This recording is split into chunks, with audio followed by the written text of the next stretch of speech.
2022년 5월 22일 부활절 6번째 주일 아침입니다. 우리 이 시간 다 함께 찬양하며 예배의 자리로 나아가도록 하겠습니다.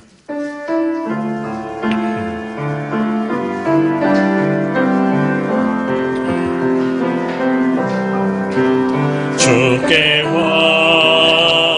엎드려 경배드립니다. 주 계신 곳엔 기쁨 가득 무엇과도 누구와도 바꿀 수 없네. 예배드림이 기쁨 됩니다. 주께 엎드려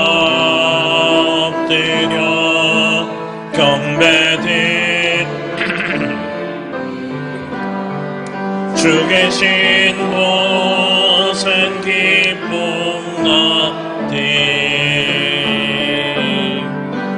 무엇과도 누구와도 바꿀 수 없네. 예배드림이 기쁨 됩니다.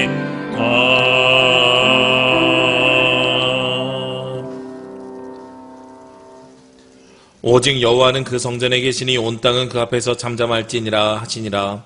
하나님은 영이시니 예배하는 자가 영과 진리로 예배할지니라. 찬송과 영광을 받으시기에 합당하신 하나님, 거칠고 험한 세상에서 목자 없는 양같이 방황하던 저희가 주님께서 베푸실 은혜를 사모하며 주일 예배를 드립니다. 주님께서 복을 주시려고 구별하신 날에 몸과 마음을 온전히 들여서 예배하오니 기쁘게 받아 주시옵소서. 예배하는 저희로 주님께서 베풀어 주신 날개 아래에서 평안과 기쁨을 누리게 하여 주옵시며 목자이신 주님의 음성을 따라 푸른 초장과 쉴만한 물가로 인도함을 받게 하여 주옵소서. 신령한 말씀으로 채워주셔서 저희의 심령을 배부르게 하여 주옵시며 참된 만족을 누리게 하여 주시옵소서. 이 모든 말씀 예수 그리스도의 이름으로 기도합니다. 아멘.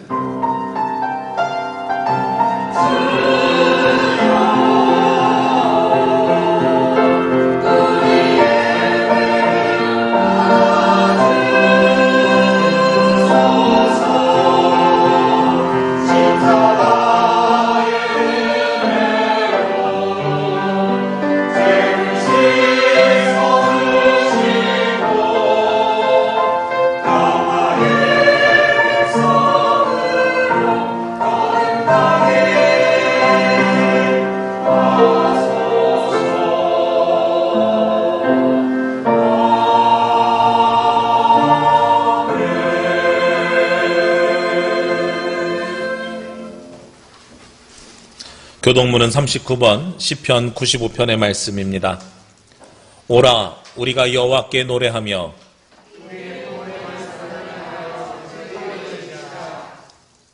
우리가 감사함으로 그 앞에 나아가며 여호와는 크신 하나님이시오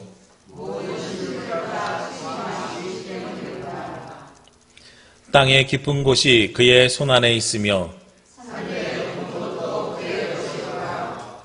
바다도 그의 것이라 그가 만드셨고 오라 우리가 굽혀 경배하며 그는 우리의 하나님이시요 우리는 그가 기르시는 백성이며 그의 손이 돌보시는 양이기 때문이라. 아멘. 우리 이 시간에는 지난 한 주간 알고 지은 모르고 지은 모든 죄를 주님 앞에 자복하며 고백하는 참회의 기도를 드리도록 하겠습니다.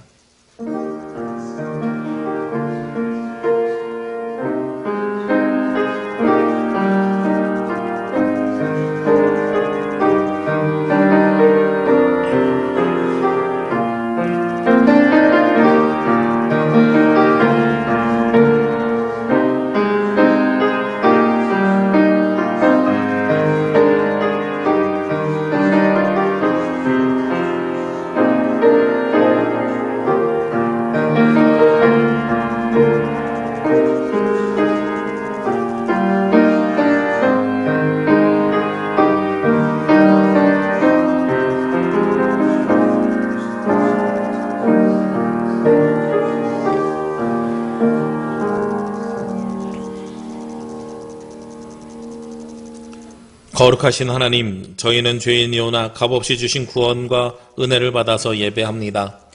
예수님의 보혈로 의롭다 인정을 받고 하나님의 자녀로 거듭나게 되었으나 저희는 이 특권과 은혜를 잊고 살 때가 많이 있습니다. 매 주일 성전을 나설 때에는 주님의 뜻대로 살기를 다짐하였지만 일터와 가정에서는 내 고집과 경험을 앞세우다가 낭패를 당하기도 합니다. 무슨 일을 만나도 기도하면서 믿음을 저버리지 않겠노라 결심하지만 욕정의 소리에 이끌려 죄를 짓는 일을 반복합니다. 범사에 감사하며 살겠노라는 결심을 실천에 옮기지 못하고 작은 어려움 앞에서도 하나님을 원망하며 이웃에게 불평을 토해내고 있습니다. 주님, 우리의 마음은 굳세지도 못하고 우리의 결심은 강하지도 못합니다. 우리의 연약함을 불쌍히 여기시고 모든 죄와 허물에서 구원하여 주시옵소서. 악인이 만일 그가 행한 모든 죄에서 돌이켜 떠나 내 모든 율례를 지키고 정의와 공의를 행하면 반드시 살고 죽지 아니할 것이라. 그 범죄한 것이 하나도 기억함이 되지 아니하리니 그가 행한 공의로 살리라. 나는 이 말씀에 의지하여 이 시간 우리가 고한 모든 죄가 예수 그리스도의 십자가의 보혈로 씻음받았음을 선언합니다. 아멘. 우리의 기도를 들으소서. kyrie kyrie eleison.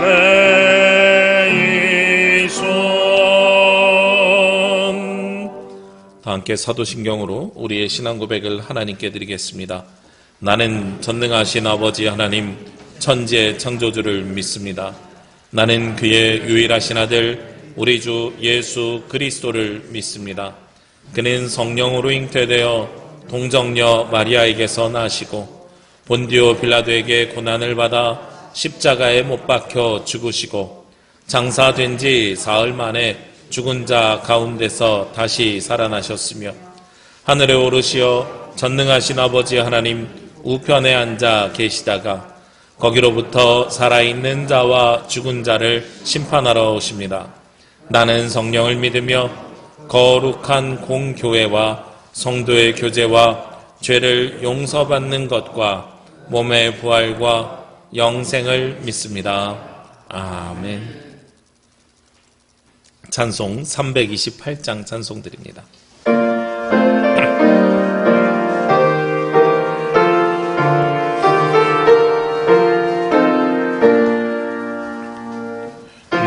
주의 사람아 헛된 일 버리고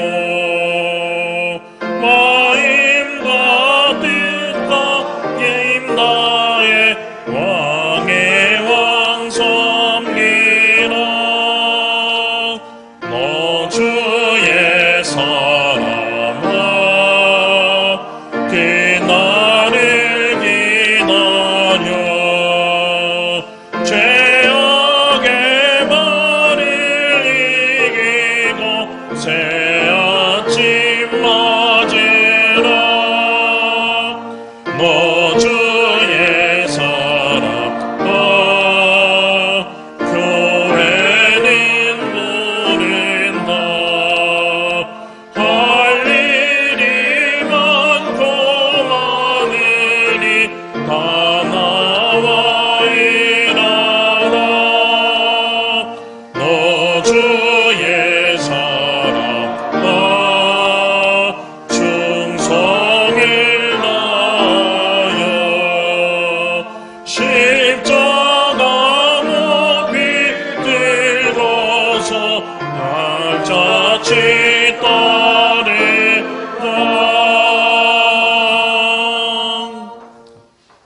이 시간 예배를 위해서 김만희 장로님 기도 인도해 주시겠습니다.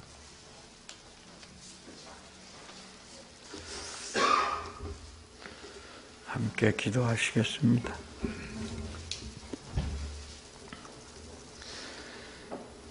사랑과 은혜가 풍성하시고 자비로우신 생명의 하나님,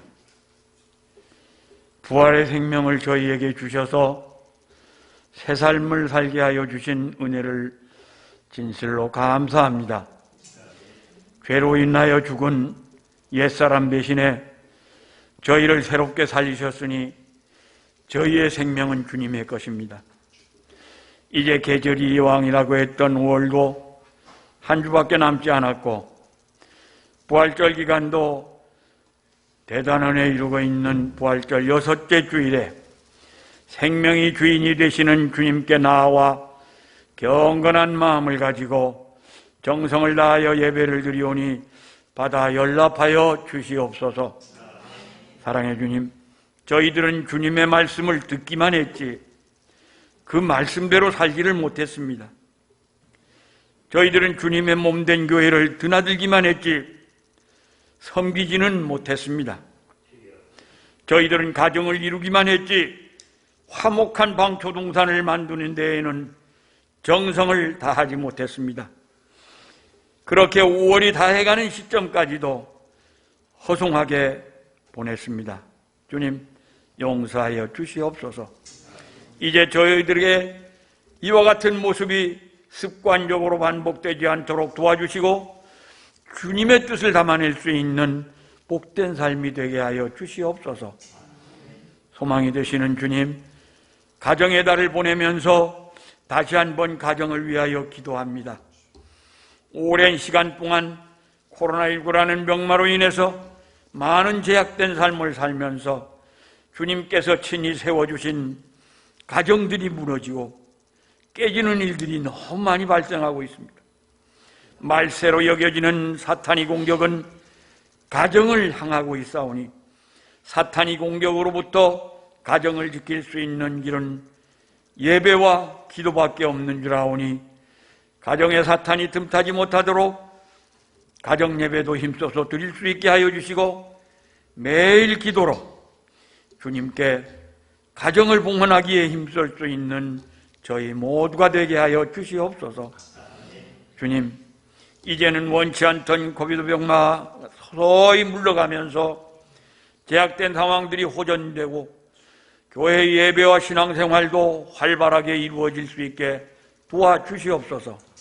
시설물들이 낡아서 새롭게 단장해야 할 계획들을 실행할 때 은혜롭고 원만하게 잘 실행할 수 있게 하여 주시고 감사함으로 참여하며 물심양면으로 헌신할 수 있는 저희들이 되어서 하나님께 영광 돌릴 수 있는 저희들 되게 하여 주시옵소서. 주님, 이 사회도 경제 침체와 사회적 환경이 어려운 상황으로 인해 많은 아픔들이 발생하고 있사오니 혼란스러운 이 사회를 불쌍히 여겨주시기 바라옵니다.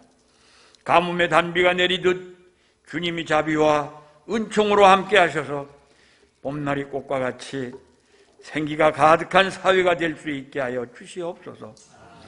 주님의 몸된 교회도 가정과 사회가 안고 있는 아픔에 대하여 외면하지 않게 하시고 소돔과 고모라를 놓고 주님을 찾았던 아브라함처럼 희망과 가정과 사회를 놓고 마음 쏟는 기도가 있게 하시고 온몸으로 껴안는 사랑이 있게 하여 주시옵소서. 오늘도 신령한 만나를 준비하신 목사님을 성령의 능력으로 붙들어 주시옵고 주님의 말씀 듣기를 사모하는 심령마다 주님이 세미한 음성을 들을 수 있게 하여 주시옵소서. 오늘도 예배를 위하여 돕는 손길들을 기억하여 주시사 넘치는 봉사와 헌신 위에 풍성한 하늘의 상급으로 채워 주시옵소서. 이미 예배가 시작되었사오니 마치는 시간까지 성령께서 친히 저희들 가운데 운행하셔서 연약함을 도와주실 것을 믿사오며 사망의 권세를 물리쳐 주시고 소망의 나라를 허락하여 주신 예수 그리스도의 이름으로 간절히 기도드리옵나이다. 아멘.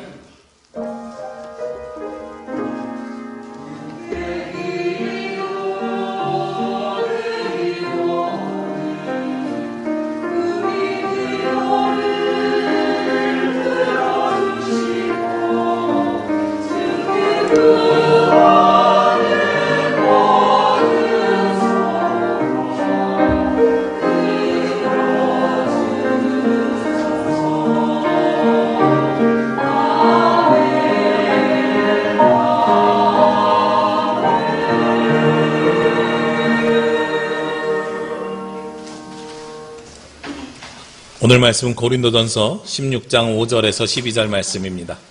신약성경 고린도전서 16장 5절에서 12절 말씀입니다.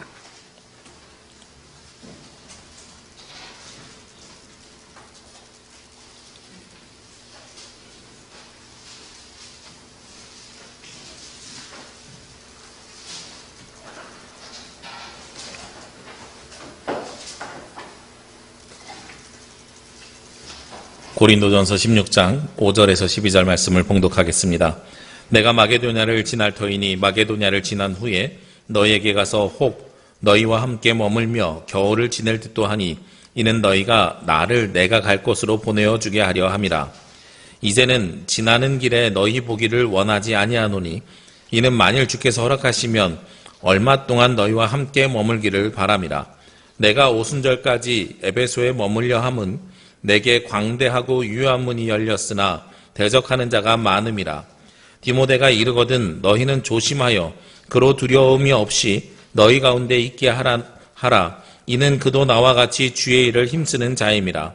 그러므로 누구든지 그를 멸시하지 말고 평안히 보내어 내게로 오게 하라. 나는 그가 형제들과 함께 오기를 기다리노라. 형제 아볼로에 대하여는 그에게 형제들과 함께 너희에게 가라고 내가 많이 권하였으되 지금은 갈 뜻이 전혀 없으나 기회가 있으면 가리라. 아멘. 주여 우리 맘 여사 주의 말씀을 깨닫게 하옵소서.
아멘. 감사합니다. 우리 성가대 찬양처럼 우리에게 구원의 은혜를 허락하여 주신 우리 구주 예수 그리스도로 하나님을 항상 찬양하며 찬송하는 저와 여러분이 되시기를 주의 이름으로 기도합니다. 우리 지난주에는 교회 지하 리모델링을 위해서 공청회를 했습니다. 공청회를 하고 지금은 설계를 맡겨놓은 상태입니다.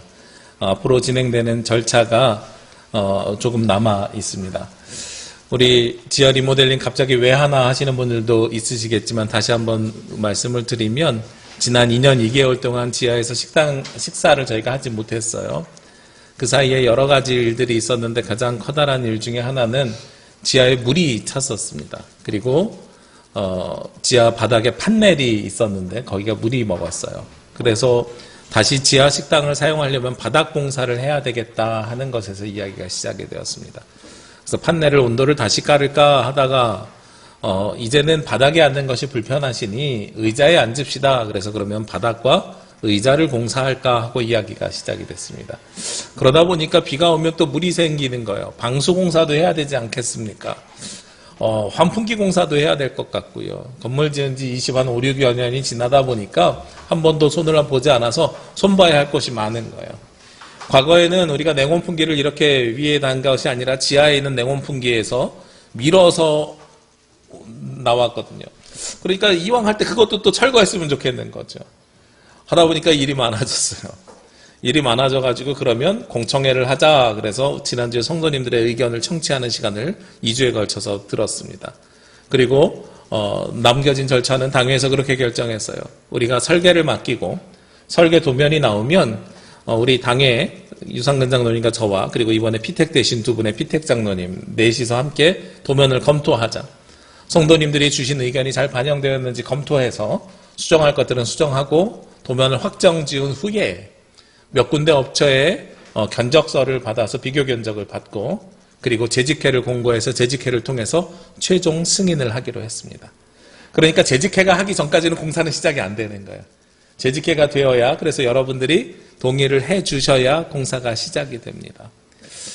갈수록 가지고 있는 변수들이 좀 있습니다만 어쨌든 그렇게 진행할 예정입니다. 우리가 무슨 일을 할 때 이런 계획들을 세웁니다. 그리고 그 계획대로 진행하려고 노력합니다. 그런데 우리의 계획대로 모든 일들이 진행되지 않을 때들도 있습니다. 그것이 세상 살아가는 일들인 것 같아요. 그럼에도 불구하고 계획은 세워야 됩니다. 모든 사람이 계획을 세우며 살아가고 있습니다. 단지 그 계획이 10년의 계획이냐 1년의 계획이냐 한 달의 계획이냐 아니면 오늘 하루의 계획이냐의 차이가 있을 뿐이지 계획은 모든 사람이 세우는 거예요. 오늘 밥을 먹고 그리고 나서 예배당에 가야지 예배당에 가기 전에 뭐 옷은 언제 입고 뭐하고 몇 시에 나가야지 이게 우리가 아무것도 아닌 것 같지만 다 계획이라는 거예요. 그래서 몇 시에 그러면 일어나야 되겠다 이런 것들을 다 생각하는 것이 계획입니다. 우리 모든 사람은 계획을 세우고 있습니다. 그러기에 어디도 계획을 세워야 되냐면 교회도 저는 계획을 세워야 된다고 생각합니다. 교회도 계획을 세우는데 아까 말씀드렸던 사람의 차이처럼 어떤 사람은 오늘 하루 아니면 내일 어떤 사람은 일주일 어떤 사람은 1년 어떤 사람은 10년의 계획을 세우는 것처럼 우리 교회도 앞으로 얼마간의 계획을 세울 것인지에 대한 차이만 있을 뿐이지 계획은 세워야 된다는 거예요. 오늘 성경 말씀에 보면 고린도전서가 이제 거의 다 마무리되어 가는 시점에 사도 바울도 계획을 세웁니다. 오늘 5절 말씀에 보면 내가 마게도냐를 지날 터이니 마게도냐를 지난 후에 너희에게 가서 6절에 혹 너희와 함께 머물며 겨울을 지낼 듯도 하니 이는 너희가 나를 내가 갈 곳으로 보내어 주게 하려 함이라 하고 말씀하고 있어요. 사도 바울도 계획을 세우는 겁니다. 오늘 성경에 보면 사도 바울이 고린도 교회에다 이 편지를 쓰는 게 언제냐면 에베소 교회에 있을 때거든요. 에베소 교회에서 보내면서 내가 마게도냐를 지나서 고린도에 갈 수도 있어. 그러니까 그때 만날 수 있으면 만나자라는 거죠.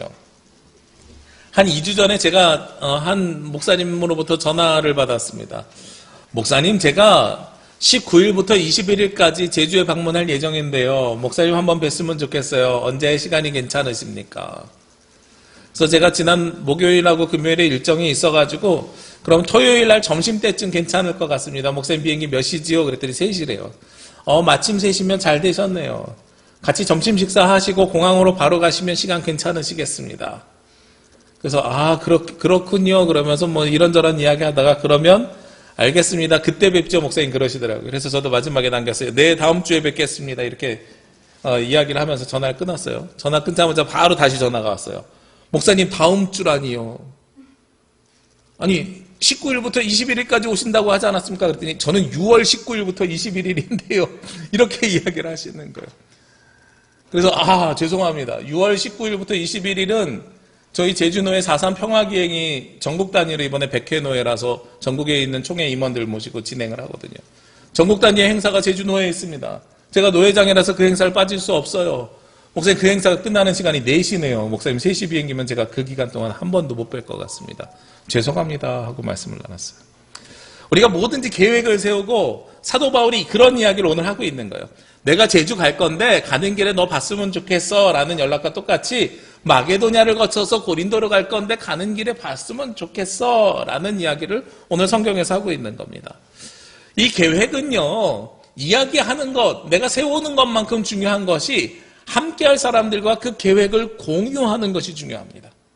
좀 전에 말씀드렸던 것처럼 전화통화를 했잖아요. 이 전화통화에서 가지고 있었던 오류가 있는 거예요. 뭐냐면 저에게 전화를 주셨던 목사님은 당연히 6월달 한 달 전에 계획하는 거를 기반으로 전화를 주시는 거예요. 저는 2주 전에 전화를 받았으니까 당장 다음 주에 있을 일인 줄 알고 저는 받아들인 거예요.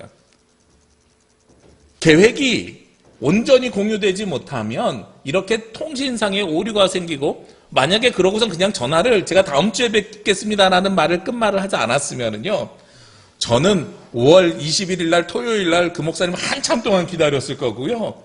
그 목사님은 전혀 생각 없이 있었을 거예요. 서로 이렇게 엇갈리는 일이 생기는 거죠. 그렇기 때문에 계획은 서로 공유해야 됩니다. 우리 교회도 마찬가지입니다. 지하 리모델링 공사를 하는데 제가 여러분에게 주보 광고를 통해서 공청회를 통해서 그 다음에 재직회도 하겠다 그러고, 목사님 그냥 목사님 뜻대로 그냥 쑥 진행하시지요 뭐 이렇게 말씀하시는 분들도 계세요. 근데 제가 진행하는 게 중요한 게 아니라 같이 여러분들과 공유해야 되는 일인 거예요. 왜냐하면 이 교회는 제 것이 아니라 우리 모두의 것이고 하나님의 것이기 때문에 우리가 함께 마음을 맞추고 생각을 맞추고, 그리고 그러다 보면 어떤 차이가 생겨요? 생각의 차이가 생겨요. 그 생각의 차이를 줄여가는 과정이 필요한 거예요.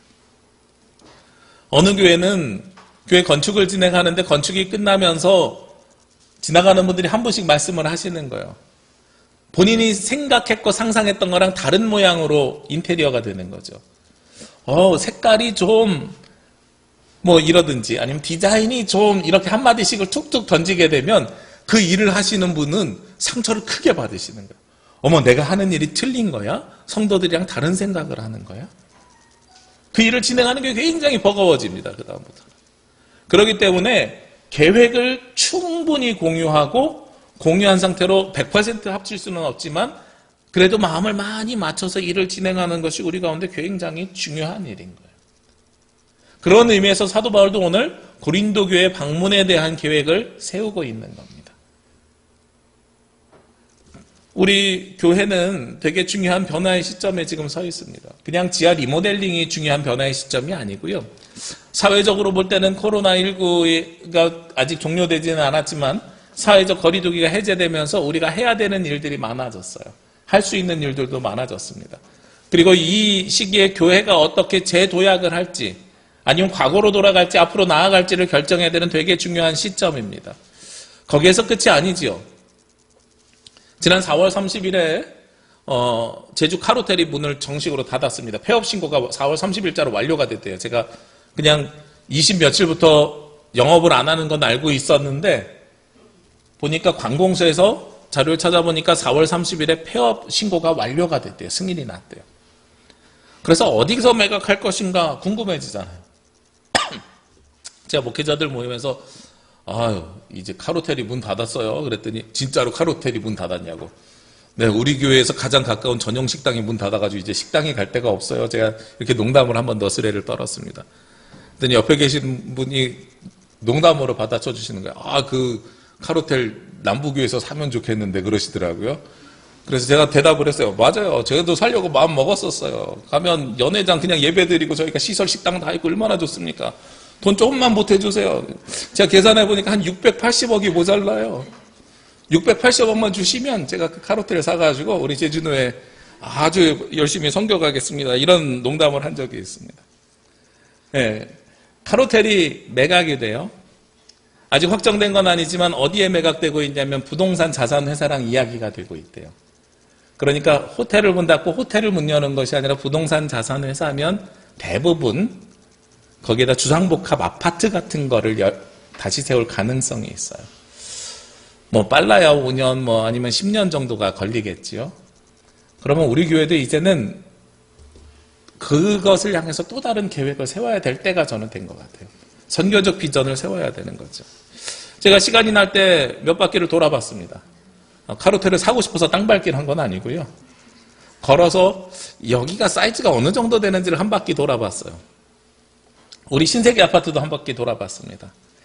대략 신세계 아파트의 2배니까 한 바닥 면적이 4배 가까이 되는 것 같아요. 땅덩어리가 생각보다 엄청나게 커요. 생각해 보시자고요. 우리 교회 앞에 길이 있는데 저쪽 카로텔 입구에서 여기까지 들어오는 게 멀어요. 여기서 신세계 아파트까지가 멀어요. 이쪽 뒤로 나가서 동사무소 끝에 이 길을 하고 저 앞에 길하고 저 앞에 길이 훨씬 멀죠. 여기는 똑같은데 우리 삼성열로 가는 길은 똑같은데 이 길은 훨씬 멀죠. 거리가 훨씬 큰 사이즈예요. 거기다가 뭐 건물을 지면 신세계 아파트도 뭐 5층, 6층 뭐 이렇게 7층인가요? 뭐 이렇게 있는데 요즘 건물 다 그렇게 짓습니까? 아니죠. 10몇 층 뭐 이렇게 진다고 가정해 보시자고요. 제가 생각할 때는 최소한 카로텔이 지금 20층이니까요. 저만큼은 일단 허가가 날 거잖아요. 그 이상 올라가는 거예요. 그러면 가로, 세로, 높이 계산했을 때 이게 몇 배가 들어오겠어요? 엄청난 인구가 들어오는 거예요. 그러니까 엄청난 변화가 이 지역에 일어날 것을 예측하는 겁니다. 거기만 변하겠어요? 그 중심 상가가 생기면 그 주변에 이제 부동산에 눈 뜨시는 분들은 눈이 반짝반짝해지시는 것 같은데 그 주변에 원도심 개발 사업들이 이루어질 거란 말이죠. 이제는 우리 남부교회가 다시 제주의 중심으로 들어갈 가능성이 생겨나는 거예요. 거기에 대한 계획을 우리가 세워야 됩니다. 큰 계획이 세워져야 돼요. 당장 지하 리모델링 하는 것은 우리 눈앞에 보이는 우리의 필요를 위한 작은 계획이라면 좀 더 먼 데를 향한 더 긴 계획을 세워야 됩니다. 그것을 우리는 무엇이라고 부르냐면 비전이라고 부르는 거예요. 그 비전은 무엇을 동반해요? 하나님께서 주시는 사명을 동반합니다. 그 비전은 무엇을 동반하냐면 사역을 동반합니다. 그래서 하나님께서 우리 교회를 어떻게 사용하실지를 우리가 꿈꿔야 되고 그 꿈꾸는 것대로 우리가 준비해 나가야 됩니다. 근데요, 우리가 원하는데 항상 우리가 원하는 대로 모든 일들이 계획한 대로 이루어질까요? 아니에요. 계획한 대로 모든 일들이 이루어지지 않아요. 그 가운데는 항상 변수가 존재합니다. 오늘 7절 말씀해 보면 이제는 지나는 길에 너희 보기를 원하지 아니하노니 이는 만일 주께서 허락하시면 얼마 동안 너희와 함께 머물기를 바람이라. 지나는 길에 보지 않고 머물기를 바람이라 라고 이야기하고 있어요. 이건 뭐예요? 제주 가는 길에 잠깐 봤으면 좋겠어요. 이거 아니고요. 내가 거기에서 며칠이고 있으면서 깊은 대화를 나눴으면 좋겠어요 라는 뜻인 거예요. 그러니까 마게도니아를 지나서 고린도를 가는데 그냥 지나는 길에 너네 잘 있구나 하고 잠깐 만나는 것이 아니라 고린도전서 1장부터 쭉 보면 고린도 교회가 가지고 있는 여러 가지 문제들이 있었죠. 나는 아볼로파야, 그리스도파야, 바울파야, 뭐 게바파야 이런 파당 싸움이 있었어요. 거기에서 시작해가지고 성찬식 하는데 먼저 온 사람들이 다 먹었어요. 지난주에는 헌금 문제도 다뤘어요. 은사 문제도 있었어요. 교회 안에 여러 가지 문제들이 있었는데 그 문제들에 대해서 그냥 편지로 쓰고 마는 것이 아니라 지나가면서 안부 묻는 것이 아니라 내가 함께 있으면서 너희와 이 문제들을 해결해 가기를 원해라는 거예요. 그런데 그 변수가 있을 수도 있으니까 사도 바울은 무엇을 전제합니까? 이 7절 말씀에 가장 중요한 말씀이 있는데 만일 주께서 허락하시면 내가 거기에 머무는 것은 내 계획이 아니라 누가 허락하셔야 할 수 있는 일이에요? 주님께서 허락하시면. 우리가 계획을 세울 때 항상 동반해야 되는 것이 주님 앞에 물어보는 겁니다. 주님 앞에 물어보고 주님께서 허락하실 때 그 일들을 행해 가야 되는 겁니다. 하나님, 내가 이 일을 하는 게 맞습니까? 안 하는 게 맞습니까? 하나님, 내가 이 일을 진행하는 게 맞습니까? 안 하는 게 맞습니까? 하나님, 내가 이런 꿈을 꾸고 있는데 이 꿈이 하나님의 뜻에 합당합니까? 합당하지 않습니까? 라는 것을 끊임없이 물어봐야 되고 주님께서 허락하시면, 즉 주님께서 응답하시면 그 일들을 계속해서 진행해 간다는 거예요. 만약에 내가 고린도 교회에 머물러 있는 걸 주님께서 허락하지 아니하시면 그냥 지나가겠다. 근데 내 의지는 머물고 싶노라라고 이야기하는 것이 오늘 사도 바울의 고백입니다. 우리도 마찬가지지요. 세상을 살아가면서요, 우리 교회가 지금 리모델링을 준비하고 계획하고 있는데 어떤 변수가 또 우리 가운데 생겨날지 몰라요. 아까 말씀드린 것처럼 제 계획은 우리 당회와 피택 장로님들 통해서 확정하고 견적을 내가지고 우리가 재직해서 승인하면 바로 공사 짜자자자 진행하면 7월 달엔 밥 먹을 수 있겠다. 이게 제가 가지고 있는 계획인데 어떤 변수가 생길지 몰라요.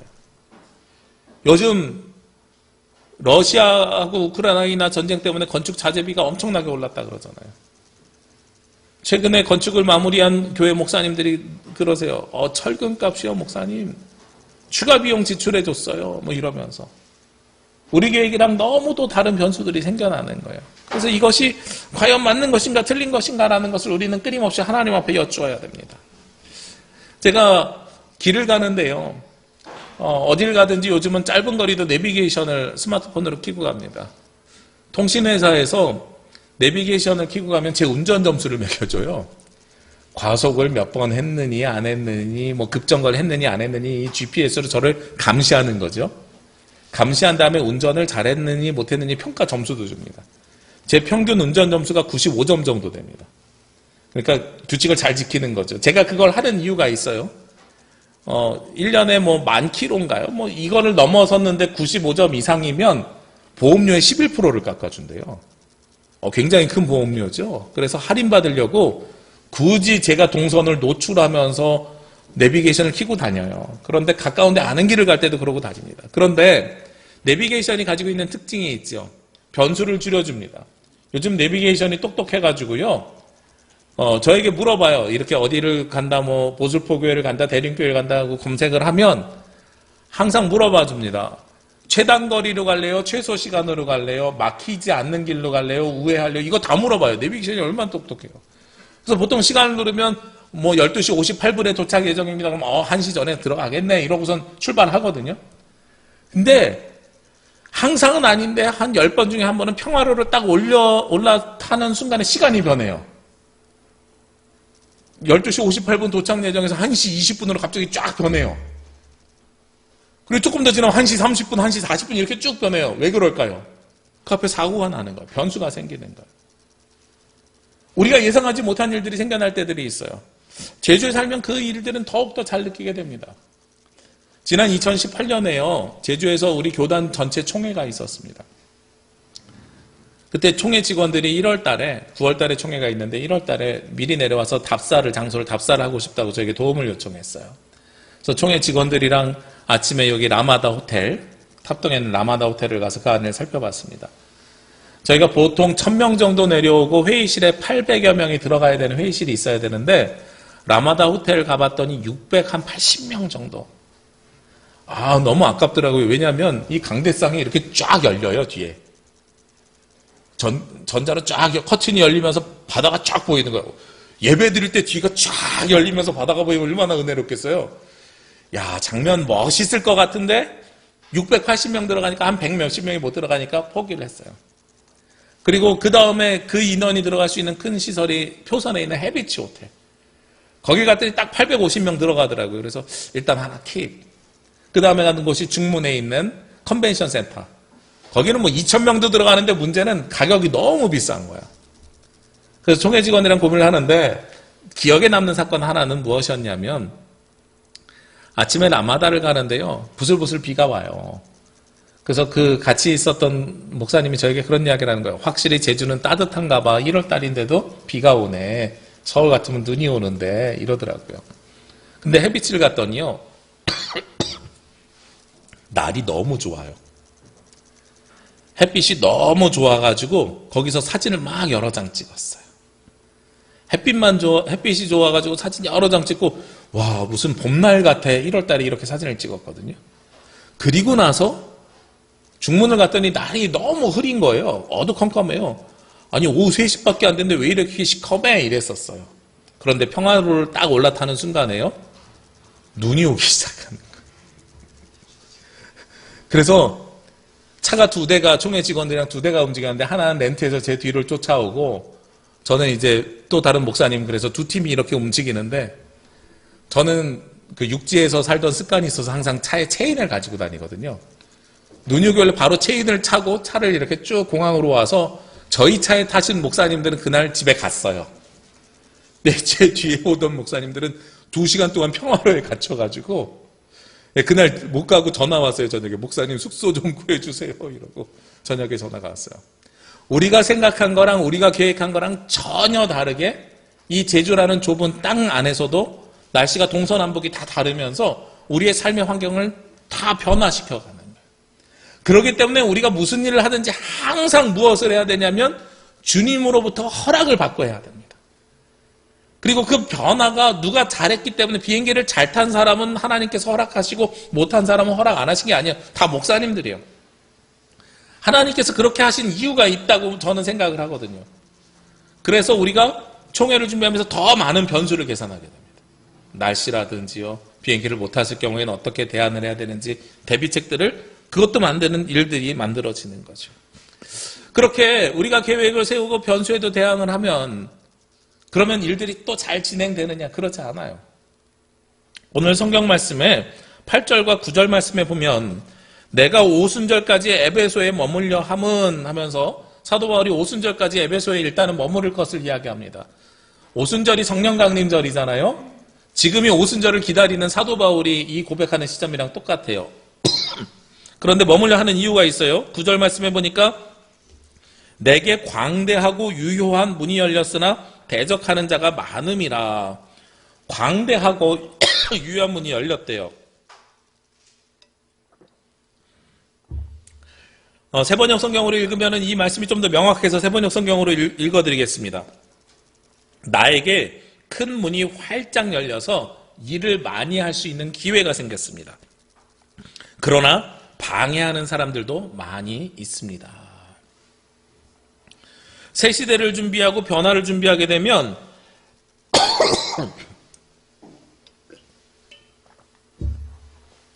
항상 문이 열리면서요, 일이 많아집니다. 카로텔이 그대로 있으면 지금이랑 우리는 별로 차이가 없을 거예요. 근데 저기서 변화가 생긴대요. 문이 열리면서 변화가 생긴대요. 그러면 우리에게도 되게 많은 일들이 생겨나고 많은 변수들이 일어날 거란 말이죠. 그리고 좋은 일만 생기겠어요? 아니죠. 오늘 성경에서 이야기하는 것처럼 대적하는 사람들, 즉 방해하는 사람들도 많아질 것입니다 라고 이야기하는 거예요. 그게 바로 우리 앞에 벌어지는 일들입니다. 하나님께서 우리에게 사역을 주시고 사명을 주시잖아요. 그러면 그 일들이 많아지거든요. 근데 일만 많아지는 것이 아니라 반대하는 일들도 많아지고 어려움들도 많아지는 겁니다. 올해가 제주노회 100회 노회입니다. 제가 노회장을 맡았어요. 근데요, 사회적 거리두기가 해제돼서 그런지 아니면 2년 동안 우리가 아무 일도 못해서 그랬는지 일이 굉장히 많아졌어요. 노회장 되자마자 지난 3월 달에 성은교회 임직식을 했거든요. 근데 9월 달까지 종달교회와 그 다음에 들빛교회라고 강정생명평화교회가 이름을 바꿨어요. 거기가 이제 장로 임직식을 앞두고 있어요. 우리 남부교회도 11월이나 12월 정도에 임직식을 하죠. 성내교회도 합니다. 동부교회도 합니다. 세한교회도 합니다. 한사랑교회도 합니다. 예, 노예 교회가 28개인데요. 8개 교회가 장로님 임직을 오래 합니다. 그리고 중부교회는요, 담임 목사 지금 청빙 과정에 있습니다. 정한진 목사님 은퇴하셔가지고요. 임직식만 9개인 거예요. 3분의 1이 이번에 올해 행사가 다 몰렸어요. 제가 걱정거리가 생겼습니다. 그 임직식을 하면, 남부교회 임직식을 하면 보통 말씀을 남부교회 성도들에게 줘야 되잖아요. 그것도 맞는데 노회장이 보통 설교를 하는데 성내교회, 동부교회, 남부교회, 세한교회 갈 때마다 제가 설교를 하는데 남부교회 성도들만 있으면, 뭐 동부교회 성도들만 있으면, 성내교회 성도들만 있으면 괜찮은데 이 행사에 장로님, 목사님들이 다 따라다닌단 말이에요. 그러면 제가 하는 임직식 설교를 우리 노회 안에 있는 장로님, 목사님들은 9번 듣는 거예요. 설교 본문을 9개를 잡아야 돼요. 9개에 다 다른 말씀을 준비해야 돼요. 일이 굉장히 많아졌어요. 많아지고 방해하는 일들도 많아졌어요. 외부적으로도 바빠졌는데 교회 안에서는 이제 또 리모델링 시작해요. 내부적으로도 일이 많아요. 우리 주보 보시면 다음 주가 마지막 주라 또 임직자 교육도 해야 돼요. 와, 문이 열리니까요. 일이 많아지더라고요. 그래서 더 뭘 해야 되냐면 기도해야 돼요. 하나님께 간구해야 돼요. 왜냐하면 그만큼 모두 많아질 것 같아요. 방해하는 세력들도 많아지기 때문에 그렇습니다. 그렇게 일들을 우리가 이제 계획하고 준비하는 과정 속에서 감당해 가야 됩니다. 거기에서 끝나는 게 아닙니다. 마지막으로요, 사도 바울은 오늘 본인이 당장 갈 수 없으니까 누구를 대신 보냅니다. 10절 말씀에 보면 디모데를 대신 보내요. 디모데가 이르거든 너희는 조심하여 그로 두려움이 없이 너희 가운데 있게 하라. 이는 그도 나와 같이 주의 일을 힘쓰는 자임이라. 나와 같이 주의 일을 힘쓰는 자 디모데를 대신 보낸다. 그러니까 그가 낯선 곳에 가서 두려움 없이 주님의 일을 할 수 있도록 도와주어라. 여기까지는 그래도 괜찮았어요. 근데 11절 말씀에 보니까 그러므로 누구든지 그를 멸시하지 말고 평안히 보내어 내게 오게 하라. 이렇게 말씀하고 있습니다. 자, 여기에 그를 멸시하지 말고라는 것은 사도 바울이 무엇이 예측되기 때문에 그래요? 디모데를 보내면 고린도 교회 사람들이 디모데를 어떻게 할 것이 예상이 돼요? 멸시할 것이 예상되니까 멸시하지 말라라고 이야기하는 거예요. 다음 세대 지도자를 보내는데 디모데가 상대적으로 나이가 젊어요. 그래서 다음 세대 지도자거든요. 그래서 사도 바울이 하는 서신서들 뒤에 디모데 전후서가 있는 이유가 그런 겁니다. 다음 세대 지도자를 너희에게 보낼 것인데 그를 멸시하거나 업신여기지 말아라 라고 이야기하는 거예요. 이 시점에서 제가 우리 교회 어른들에게 부탁을 드립니다. 미래를 계획하고 미래를 향해서 나아가는 교회, 그 교회는 무엇을 해야 되냐면 다음 세대들을 세워야 됩니다. 다음 세대 지도자들을 세워야 됩니다. 우리 교회도 이번에 다음 세대 지도자들, 즉 임직자들, 장로님, 권사님, 안수 집사님 피택해서 지금 준비하는 과정 가운데 있습니다.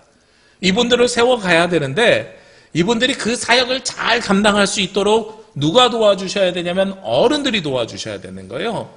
디모데를 보낼 때 고린도 교회가 도와주듯이 새로운 지도자들이 세워질 때 우리 어르신들이 우리 다음 세대 지도자들을 도와주셔야 됩니다. 그런데 여기서 여러분에게 중요한 부탁을 드리는데요. 우리 다음 세대들을 세워주실 때에 존중해 주셨으면 좋겠어요. 이 존중의 시작은 무엇으로부터 시작되냐면 호칭으로부터 시작됩니다. 우리가 흔히 하는 실수들이 있어요. 어떤 실수들이 있냐면 직분은 붙여주는데 반말로 직분을 붙여줘요. 제 이름을 예를 들을게요. 제가 이성진 집사다 만약에 이랬을 때 성진 집사야 물 좀 가지고 와. 이게 존댓말인가요? 반말인가요? 존중하는 것인가요? 직분을 인정해 주셔야 돼요. 그리고 그 직분의 사명을 잘 감당할 수 있도록 도와주셔야 돼요. 그러니까 어르신들이 우리 다음 세대들이 일할 수 있도록 도와주시는 일들이 그 호칭을 부르는 것으로부터 시작이 됩니다. 저랑 어릴 때부터 같이 자란 교회 친구가 있습니다. 이 친구가 지난해 연말 올해 초에 교회를 옮겨야 될지 말아야 될지를 굉장히 심각하게 고민했습니다. 왜 그런 고민을 하는지 저랑 통화하면서 이야기들을 여러 번 하는데 작년부터 시설위원장이 됐다는 거예요. 교회에서 시설위원장이 됐고 그 다음에 집사 직분으로 여러 일들을 교회에서 하고 있는데 그런데 본인이 생각할 때는 요즘 사용하지 않는 이 친구도 뭐 건축 관련된 일을 하고 있어서 요즘 사용하지 않는 방법으로 공사를 한다거나 이런 일들이 생기면 의견을 개시하고 싶은 생각이 드는 거죠. 나름 공기업 부장급 정도의 뭐 건설 기술사고 박사학위도 있으니 충분히 사회적으로는 그 일들을 개시합니다. 사회적으로 개시하는 정도가 아니라 무슨 대단히 아파트 단지를 지면 관리 감독하는 역할을 하고 있는 사람이에요. 그러니 교회 일에 얼마나 애정을 갖고 했겠어요. 어릴 때부터 교회에서 자랐으니까요. 근데 무슨 의견을 개진하려고 하면 어른들이 그러다는 거예요. 이름이 있는데 아무개 집사야. 젊은 사람들은 그냥 가만히 있고 조용하고 이런 식의 반응을 어른들이 보여준다는 거예요. 의견을 낼 수가 없대요. 아무개 집사야. 속된 말로 애들은 달아. 이런 투로서 본인은 받아들이고 있는 거예요. 그래서 내가 우리 교회를 위해서 더 헌신해야 되는지 말아야 되는지 그 고민을 하고 있더란 말이죠. 위원장을 시켜놓고도 거기에서 그 직분을 감당할 수가 없게끔 돼 있는 거죠. 나 아직도 애 취급받아. 이런 이야기를 하고 있더란 말이에요. 다음 세대 지도자들을 멸시하는 것이 무슨 괴롭히고 못되게 하고 뭐 이런 것이 아니고요. 직분을 주면 그 직분을 감당할 수 있을 만큼 무엇도 줘야 되냐면 권한도 줘야 됩니다. 근데 그 권한을 주는 것이 어디로부터 시작되느냐? 이름을 불러주는 것에서부터 시작이 돼요. 우리나라 조선 말기에 동학농민운동이 있었습니다. 동학농민운동에서 가장 중요하게 많은 농민들이 거기에 동참했던 이유가 뭔지 아시지요? 동학농민운동에서 주창했던 것은 양반과 노비가 없는 평등 세상을 만드는 것이 그들의 꿈이었어요. 모두가 똑같은 세상을 만드는 것. 지금으로 이야기하면 굉장히 당연한 일인데 그 당시에 그 사람들은 그것이 굉장히 큰 꿈이었어요. 근데 그들이 목숨 걸고 일할 수 있었던 이유가 뭔지 아십니까? 야, 양반과 노비가 없어진데 이런 대의 때문에 움직인 게 아니에요. 동학농민운동을 했던 사람들 안에서는 거기에 있는 사람이 노비 출신인지 양반 출신인지 그걸 물어보지 않고요. 그 사람의 이름을 불러줬다는 겁니다. 성진아, 너 나가서 일해봐. 너 함께 싸우자. 그랬을 때 거기에 감동해서 목숨 걸고 싸웠다는 거예요. 왜 이름 부르는 게 감동이 됐겠어요? 역사 자료 찾아보면은요, 양반들이 노비들을 부를 때 개똥아, 돌쇠야 이렇게 이름 불렀어요. 우리가 그게 이름인 줄 알잖아요. 이름이 아니에요. 그냥 부르는 호칭인 거예요. 개똥이 취급받았다는 겁니다. 돌쇠 취급받았다는 겁니다. 나도 이름이 있는데 내 이름으로 존중받지 못하고 나도 그런 취급당했다는 거예요. 별칭으로 그 취급당했다는 겁니다. 근데 그 사람에게 이름을 불러주었을 때 어머, 나도 이름이 있어. 그것만으로도 목숨 걸고 싸울 수 있는 이유가 됐었다는 거예요. 그것은요, 초대교회에서도 마찬가지입니다. 예수 그리스도의 복음을 누가 제일 열심히 받아들였겠어요? 주인이 받아들인 것이 아니라 당시에 노예 생활하던 종들이었습니다. 고린도 교회에서도 노예들이 먼저 예수를 믿고 먼저 받아들였습니다. 우리나라에서도 초대교회 때 처음에 복음이 선교사들에 의해서 전파되었을 때 마찬가지입니다. 양반과 노비가 같은 자리에 앉아서 예배드릴 수 있으니 그것이 얼마나 기쁘냐라는 것이 당시 그들의 반응이었습니다. 예수님은요, 세상의 지위와 계급이 아니라 모든 사람을 존중하시거든요. 오늘 디모데를 멸시하지 말라고 사도 바울이 굳이 요청하는 것은 디모데가 젊은 다음 세대 지도자였기 때문에 그렇습니다. 미래를 바라보는 교회, 비전을 세우는 교회, 꿈을 꾸는 교회는 다음 세대 지도자들을 존중할 수 있는 교회여야 되는 거예요.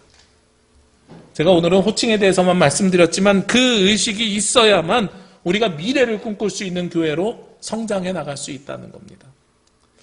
저는 개인적으로 교회 건물의 크기나 교인들의 수가 교회의 크기를 정한다고 생각하지는 않습니다. 그런데 우리가 하나님 나라의 사명을 잘 감당해 나가고 있으면, 그 일들을 꾸준히 해 나가면 반드시 하나님께서는 우리를 사용하십니다.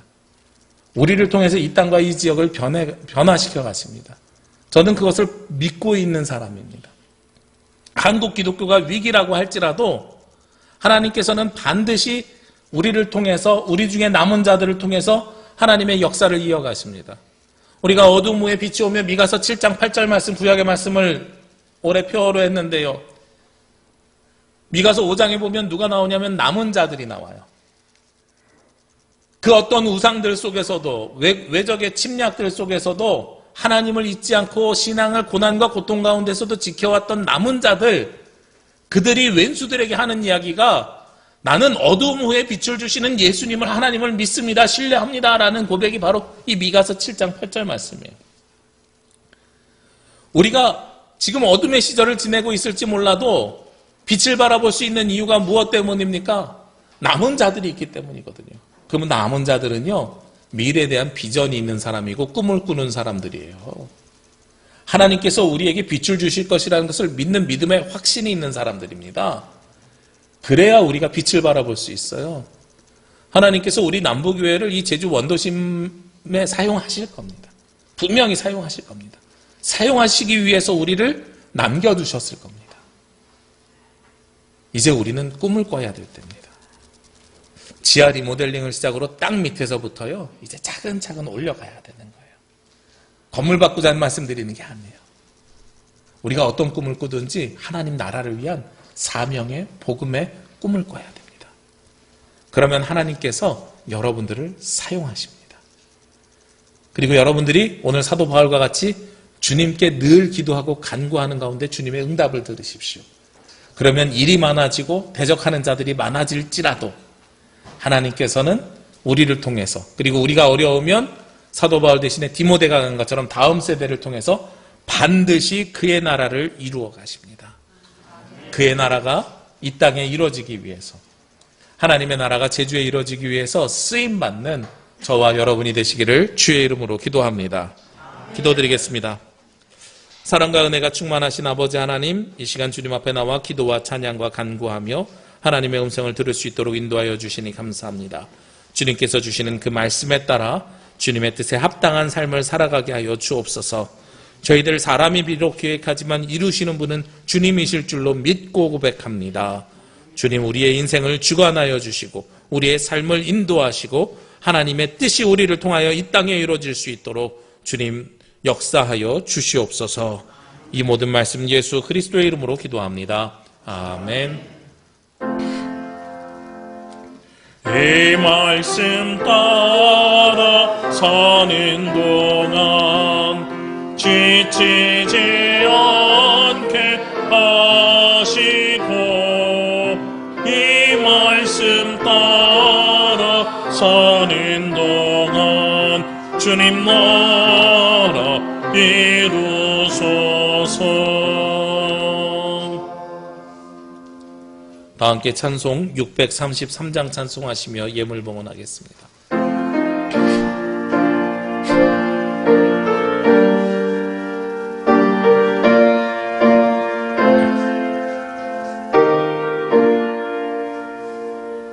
나의 하나님 받으소서. 주께 드리는 이 예물을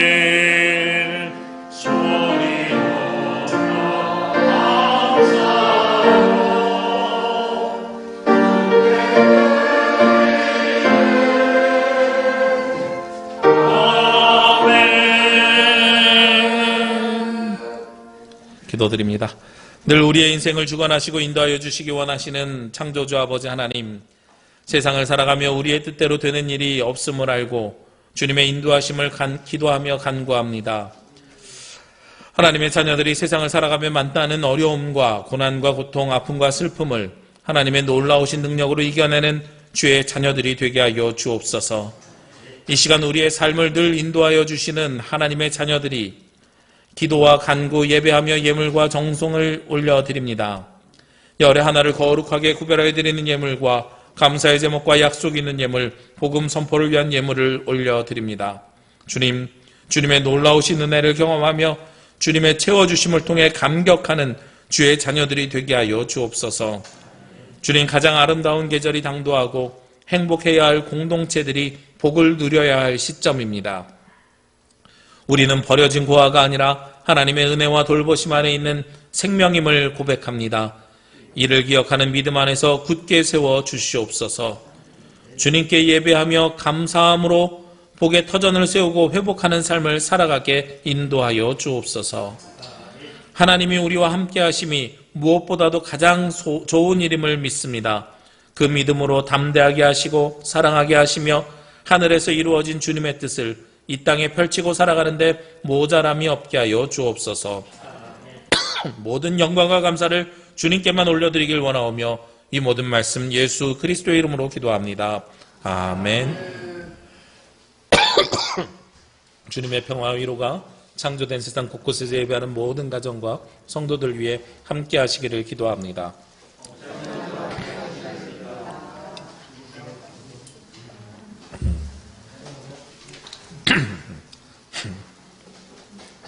네, 우리 다음 주까지는 부활의 기쁨을 누리는 부활절기입니다. 우리 예수 그리스도의 부활로 인해서 우리에게 생명을 주신 아버지께 감사드리고 예수 그리스도를 묵상하는 시간이 되시기를 원합니다. 제106회 총회 실행위원회가 내일 오전 1시에 기독교연합회관에서 있습니다. 제가 노회 대표로 참석하게 됩니다. 오가는 길에 안전할 수 있도록 기도해 주시기를 부탁드립니다. 2022년 올해 녹색교회 시상식이 화요일 오후 3시에 있습니다. 여기 명단이 쭉 이렇게 포스터가 올라와 있는데요. 맨 밑에 있는 게 우리 교회입니다. 제주남부교회가 맨 밑에 있고요. 보통 4개 교회에서 6개 교회 정도가 선정이 되는데 올해는 14개 교회가 선정됐다 그래요. 네. 가나다 수준에서 우리 교회가 맨 밑에 있는 거고요. 감사하게도 이번에가 녹색교회 100호 교회래요. 100번째 녹색교회, 이 14개가 통으로 이 가운데 100번째가 있어서 어느 한 교회를 지정하기 어려워서 우리 교회가 100번째 녹색교회가 됐습니다. 시상식이 있고 수상하게 됨을 감사드리고요. 우리 성도님들이 함께 도와주시고 협력해 주셔서 이 모든 일들이 이루어질 수 있었음을 기억합니다. 우리 앞으로도 하나님의 창조질서 보존을 위해서 함께 동참해 주시기를 부탁드리겠습니다. 임직자 교육이 다음 주일 오후 1시에 교육관에서 있습니다. 우리 임직 대상자들은 다음 주에 꼭 참여해 주시고 숙제도 꼭 이번 한 주간 잘 준비해서 다음 주에 제출해 주시기를 바랍니다. 교회 지하식당 리모델링 진행 중입니다. 늘 경험하는 거지만 교회는 돈으로 짓는 게 아니라 기도로 지어가는 겁니다. 우리 성도님들 그를 위해서 많이 기도해 주시기를 부탁드리겠습니다. 1:1 성경 공부 진행 중입니다. 신청해 주시길 부탁드리고요. 교회에서 공용 에코백 및 장바구니 모으고 있습니다. 우리 벌써 가져다 주신 분들 계시는데 감사하고요. 계속해서 모아서 우리가 떡 들고 가거나 하거나 필요하면 또 쓰고 또 생각날 때 또 갖다 놓으시고 이렇게 해서 계속해서 우리가 활용할 수 있도록 하겠습니다. 우리 함께 동참해 주시기를 바랍니다. 새번역 성경 통독에 참여해 주심에 감사드리고 계속 통독 진행 중입니다. 우리 지금 예레미야 읽고 있어요. 우리 함께 참여해 주시면 감사하겠습니다. 유튜브에 올라가 있으니까요. 지금 다시 마음 먹고 시작하실 분들 창세기부터 보시면 됩니다. 제가 요즘 보니까 예레미야 읽으시는 분이 한 21대여섯 되세요. 창세기는 벌써 150명 읽었어요. 이게 뭐예요? 150명이 마음 먹고 창세기를 시작했지만 130명이 그 중에 탈락한 거죠. 이 중에도 여러분 계실 겁니다. 다시 마음 먹으셔도 되고요. 그리고 지금 하는 거 쫓아오셔도 되고요. 성경 읽는 여러 가지 방법이 있는데 꼭 창세기부터 안 읽으시고 나는 이사야부터 읽겠다 그러면 이사야부터 따라오셔도 됩니다. 네, 우리가 가능한 하나님의 말씀 안에서 살 수 있도록 함께 동참해 주시기를 부탁드리겠습니다. 함께 찬양드립니다. 선한 능력으로.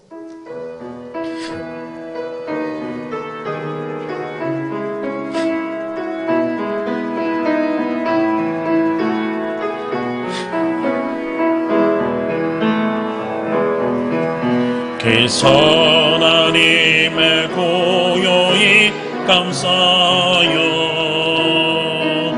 그 놀라운 평화를 누리며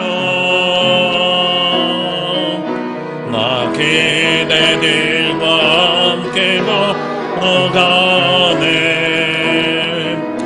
나 그대들과 내리려네. 지나가 머물 어둠의 날들이 무겁게 내 영혼 짓눌러도 오 주여 우릴 외면치 마시고 약속의 구원을 이루소서. 그 선하님이 우릴 감싸시니 믿음으로 일어날 일 기대하네. 주 언제나 우리와 함께 계셔. 하루 또 하루가 늘 새로워. 주께서 밝히신 작은 촛불이 어둠을 헤치고 타오르네. 그 그 빛에 우리 모두 하나 되어 온누리에 비추게 하소서. 그 선하님이 우릴 감싸시니 믿음으로 일어 날릴 기대하네. 주 언제나 우리와 함께 계셔. 하루 또 하루가 늘 새로워. 이 고요함이 깊이 번져갈 때 저 가슴 벅찬 노래 들리네. 다시 하나가 되게 이끄소서. 주님의 빛이 빛나는 이 밤, 그 선하님이 우릴 감싸시니 믿음으로 일어 날릴 기대하네. 주 언제나 우리와 함께 계셔.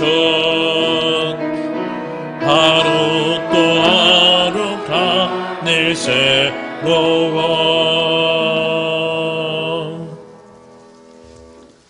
이제는 죽으시고 부활하심으로 영원히 우리와 함께 하시는 예수 그리스도의 은혜와 우리를 지으시고 자녀로 삼아주시는 아버지 하나님의 크신 사랑하심과 진리의 영이요 평화의 영이신 보혜사 성령님의 역사하심이 혼란스러운 세상 속에서 예수 그리스도의 말씀에 따라 하나님께서 예비하신 길을 성령의 인도하심에 따라 걸어가기를 원하는 제주남부교회 모든 성도들 머리 위에와 이 시간 각자의 자리에서 하나님을 경배하며 찬양하는 모든 가정 위에 그리고 그들의 인생길 위에 지금부터 영원까지 함께 하시기를 간절히 축원하옵나이다. 아멘.